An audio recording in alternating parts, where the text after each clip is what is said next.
One immigration question can end your interview in 30 seconds. The officer closes your file, marks your application, and you're done. And most applicants don't even realize they triggered it. Over the next few minutes, you're about to discover the questions that immigration officers use to catch inconsistencies. These aren't random questions. They're carefully designed traps. And when you see what happened to an applicant who answered question 3 incorrectly, you'll understand why preparation is everything. Stay till the end, because the final red flag isn't even a question. It's something you do without realizing it. Red flag number 6.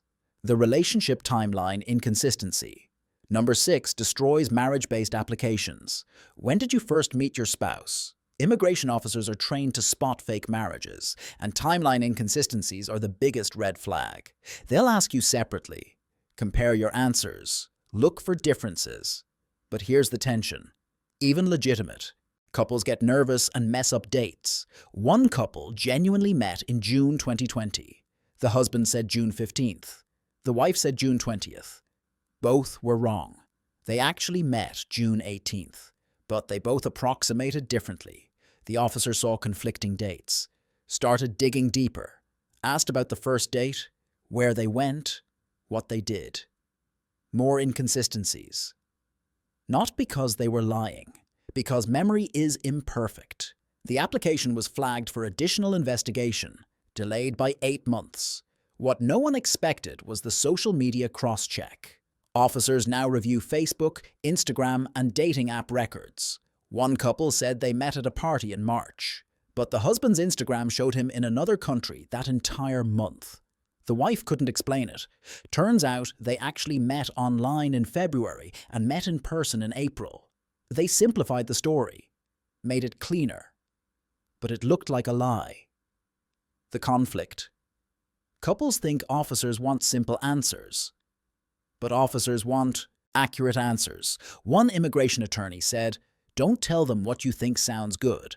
Tell them exactly what happened, even if it's complicated." The most shocking part, officers ask the same question multiple ways to catch inconsistencies. When did you meet? Then later.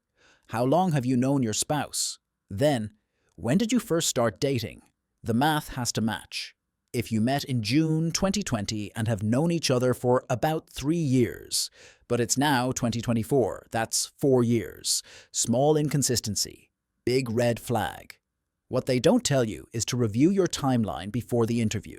Write it down. Agree on key dates with your spouse. First meeting, first date, first kiss. When you became official. When you moved in together. When you got engaged.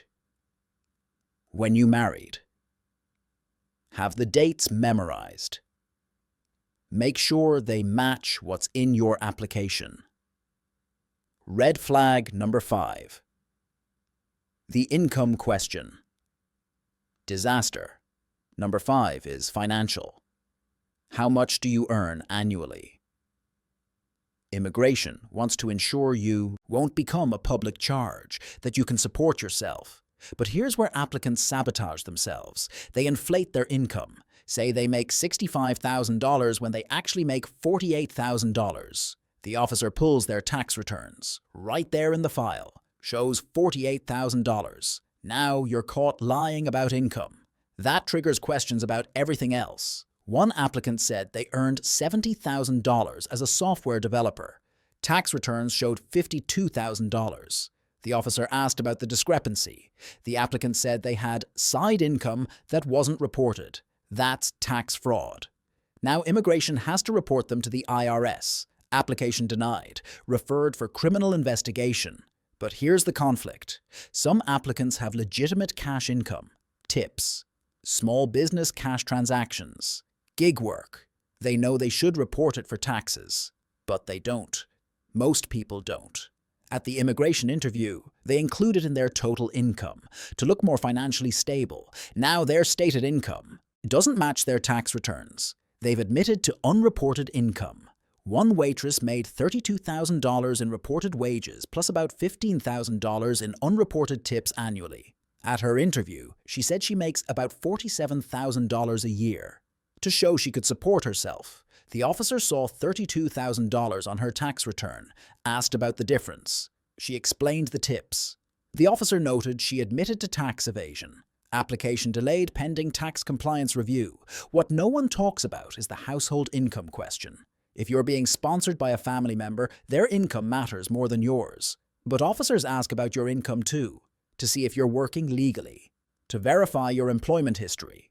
One applicant was sponsored by their spouse, said they don't work to avoid complications, but they had W-2 income showing in the system, made it look like they were hiding employment. The most shocking part, some applicants rehearse wrong answers. They prepare to inflate income to make themselves look better, to meet some imaginary threshold. There is no minimum income requirement for most applications. Just be honest about what you actually earn. Red flag number 4, the travel history black hole. Number 4 catches people off guard. Have you ever overstayed a visa? Most applicants know if they overstayed by months or years, but many don't realize they overstayed by days. Immigration has entry and exit records for every trip. They know exactly when you left. One applicant was on a tourist visa valid for 6 months. Stayed for 6 months and 3 days. Didn't think 3 days mattered. Said no when asked about overstays. The officer pulled up the I-94 records, showed the overstay. 3 days. Denied for misrepresentation, not for the 3-day overstay, for lying about it. But here's the tension. Some people genuinely don't know. They entered the US on a visa waiver, thought they could stay 90 days. But it's 90 days from entry, not 3 months. They stayed 92 days.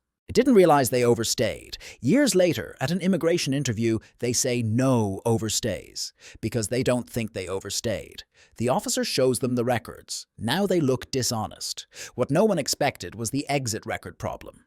Before 2013, the US didn't track exits well. Many people overstayed and don't know it. No exit record was created. They think they left on time. Now, immigration is using airline manifests, passport stamps from other countries, and credit card transactions to reconstruct exit dates. One applicant knew they left on time in 2011, but immigration found a credit card charge in the US 3 weeks after their visa expired. The applicant didn't remember, but the evidence was there. The conflict? Some overstays are technically legal. If you filed for a status change before your visa expired, you can stay while it's pending. But applicants don't understand the nuance. They stayed past their visa expiration. Think it's an overstay. Say yes. Now the officer has to investigate something that wasn't actually a violation. One immigration attorney said, bring a complete travel history. Every entry, every exit, every visa status. Be prepared to explain any gaps. The most shocking part? Officers ask this question even when they already know the answer. One applicant overstayed in 2015 by 8 months, left the US, returned legally years later. Applied for permanent residence. At the interview, the officer asked, have you ever overstayed? The applicant panicked, didn't want to admit it. Said no. The officer opened their file. The 2015 overstay was already documented, already analyzed, already determined to be forgivable. But the lie at the interview made it unforgivable. Application denied. Red flag number 3, the criminal history cover-up. Number 3 is the most dangerous. Have you ever been arrested? Not convicted.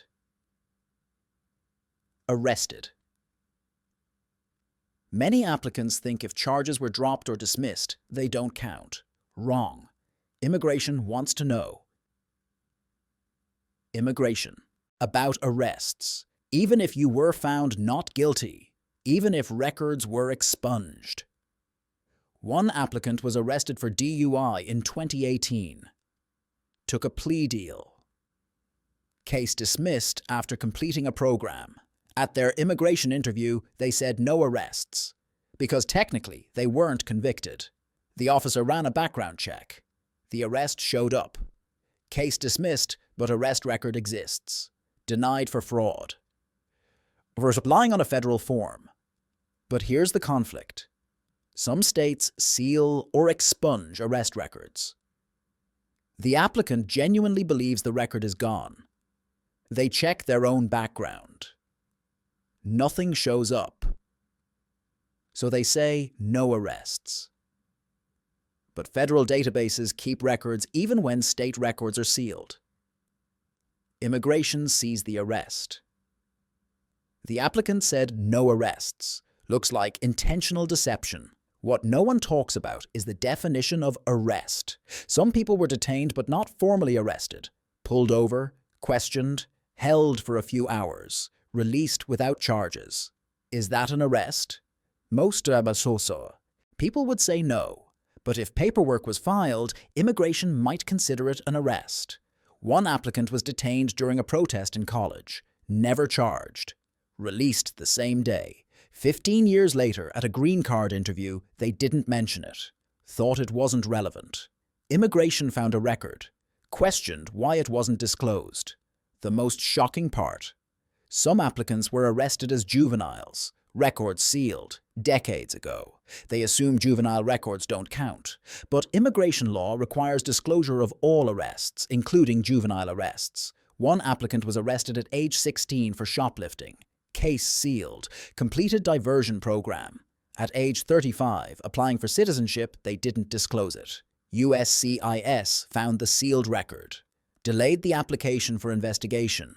What they don't tell you is to get police records from everywhere you've lived. Every city, every state, every country. Bring certified copies to your interview, even if charges were dismissed. Even if you were found not guilty. Disclose everything. Let the officer decide if it matters. Don't make that decision yourself. Red flag number 2. The public benefits lie. Number 2 is increasingly enforced. Have you ever received public benefits? The public charge rule makes this critical. Immigration wants to know if you've used welfare, food stamps, Medicaid, or housing assistance. But here's the tension. Some benefits are okay. Some are red flags. Most applicants don't know the difference. One applicant received WIC benefits for their children. Thought it was fine because it's for kids, not adults. Said no to public benefits question. The officer pulled records showing WIC benefits for 3 years. Now the applicant looks dishonest. Even though WIC generally doesn't count as public benefits for public charge purposes, but lying about it does count. The conflict? Many applicants received benefits legally. While they had proper status, nothing wrong with it, but they panic. Think, any public benefits will hurt their case. Say no when they should say yes and explain. One applicant received unemployment benefits after being laid off. Perfectly legal. They had work authorization. At the interview, they said no public benefits. Thought unemployment would look bad. The officer found the unemployment records. Asked why they weren't disclosed. The applicant couldn't explain. Application flagged for misrepresentation. What no one expected was the COVID-era benefits tracking. During the pandemic, many people received stimulus checks, unemployment expansions, and emergency assistance. Immigration is now checking these records carefully, not to deny applications, but to test honesty. If you received $15,000 in pandemic unemployment, they already know. If you say you didn't receive benefits, you're lying. One applicant received enhanced unemployment during COVID, totaled $18,000 over 6 months. At their interview in 2024, they said no public benefits, thought pandemic. Assistance didn't count. The officer pulled the records, showed the payments. The applicant explained it was pandemic unemployment. The officer said, "Why didn't you disclose it?" No good answer to that question. The most shocking part? Some benefits don't count for public charge but must still be disclosed. Emergency Medicaid, school lunch programs, disaster assistance. They won't hurt your application. But if you don't disclose them when asked, that's misrepresentation. One immigration attorney said, "Disclose everything. Explain what it was. Let the officer determine if it matters. Never hide public benefits." What they don't tell you is that family members' benefits matter too. If your U.S. citizen child received Medicaid, you might need to disclose it, even though you didn't receive it personally. The question is often, have you or any family members received public benefits? Read carefully. Answer completely. Red flag.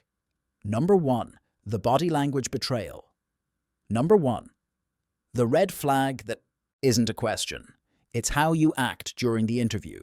Immigration officers receive extensive training in behavior analysis. They're watching how you sit, how you speak, where you look. They're trained to spot deception. And the signals are specific.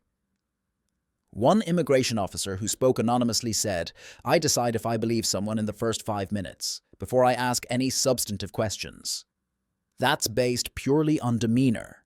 Here's what triggers suspicion. Looking away when answering questions, especially looking up and to the left. That's a classic sign of accessing creative memory. Making something up. One applicant was asked about where they met their spouse, looked up and to the left before answering. The officer immediately became suspicious, asked more detailed questions, pushed harder. The couple was legitimate, but the applicant's nervous habit made them look dishonest. The interview lasted 3 hours instead of 30 minutes. But here's the conflict. Different cultures have different eye contact norms. In some cultures, direct eye contact with authority figures is disrespectful. People look down when speaking to officials. In the US immigration system, looking down signals dishonesty. One applicant from Southeast Asia kept their eyes lowered out of respect. The officer interpreted it as deception, asked increasingly aggressive questions. The applicant became more nervous, looked down more. Vicious cycle. What no one expected was the over-preparation tell. Applicants who rehearse too much sound robotic. They answer in complete scripted sentences. No natural pauses. No or No thinking time. It sounds fake. Like they memorized answers. One couple prepared extensively for their marriage interview. Practiced every question. Memorized responses. At the interview, they answered perfectly. Too perfectly. The officer asked an unexpected question. "What did you have for dinner last night?" Both froze. They didn't rehearse that. Looked at each other, hesitated. The officer's suspicion was triggered. If they can't remember dinner, how do they remember their first date so perfectly? The interview became an interrogation. The tension? Applicants are told to prepare, study their application, know the dates, be ready. But if they prepare too much, they sound scripted. The balance is impossible to find. One immigration attorney said, "Prepare the facts. Don't prepare the delivery. Answer naturally. It's okay to pause. It's okay to say, 'Let me think.' That's what honest people do." The most shocking part? Officers watch how couples interact. Do they sit close together? Do they touch casually? Do they look at each other when discussing their relationship? Or do they sit stiffly? Avoid contact. Look straight ahead. One legitimate couple sat nervously, both staring at the officer. No interaction with each other. The officer asked them to describe their wedding day. Both answered. Never looked at each other. Never smiled. The officer thought it was fake. It wasn't. They were just terrified. But terror looks like deception. What they don't tell you is that officers are watching from the moment you enter the building, how you act in the waiting room, if you're on your phone or talking to your spouse, if you seem comfortable or anxious. One couple sat silently in the waiting room, never spoke, never looked at each other. The officer noticed. When called in, they claimed to have a close, loving relationship. The officer's note said, "Couple showed no affection or interaction in 45-minute wait. Possible fraud." But here's what really triggers suspicion. Changing your story during the interview. You answer a question one way. Later, the officer asks something similar. You answer differently. One applicant was asked about their current job, said they work in retail, later asked about their daily routine, described a schedule that didn't match retail hours. The officer noticed, asked directly, "What's your job title?" The applicant gave a different answer than before, not intentionally, just nervous and inconsistent. The officer suspected fraud, thought the applicant was hiding unauthorized work. What no one talks about is the spouse separation technique. For marriage interviews, officers often separate couples, interview them individually, ask the same questions, compare answers. Simple questions. What side of the bed do you sleep on? What time did you leave the house this morning? What did your spouse wear today? Legitimate couples sometimes get these wrong. Memory is imperfect. People are nervous. But officers are trained to distinguish between nervous mistakes and rehearsed lies. One couple was separated. Both asked, "What color is your bedroom?" The husband said blue. The wife said green. The officer thought fraud. Turned out the room was teal. Husband saw it as blue. Wife saw it as green. Both technically right. But it delayed their application for months. The most shocking part? Some officers use silence as a technique. They ask a question. You answer. They say nothing, just stare. Most people feel compelled to fill the silence. They keep talking, add details, sometimes contradict themselves. One applicant was asked about their employment, gave a complete answer. The officer said nothing, just looked at them. The applicant got nervous, started explaining more. Mentioned a previous job they'd forgotten to list on the application. Now there's an inconsistency. An unlisted job. The officer asks why it wasn't disclosed. The applicant has no good answer, all because they couldn't sit with silence. What they don't tell you is to answer the question and stop. Don't elaborate unless asked. Don't fill silence. Don't volunteer information. One attorney said, "Answer what's asked. Nothing more, nothing less. If the officer wants more information, they'll ask." But here's the final twist. Sometimes officers ask questions they already know the answer to. They're not seeking information. They're testing honesty. One applicant was asked if they'd ever been to Canada. They said no. The officer pulled up border crossing records, showed 3 entries to Canada between 2018 to 2020. The applicant genuinely forgot, said, "Oh yes, I forgot about those weekend trips." The officer noted, subject initially denied Canada travel. Only admitted when confronted with evidence. That goes in the file. Makes everything else suspect. Everything else suspect. Everything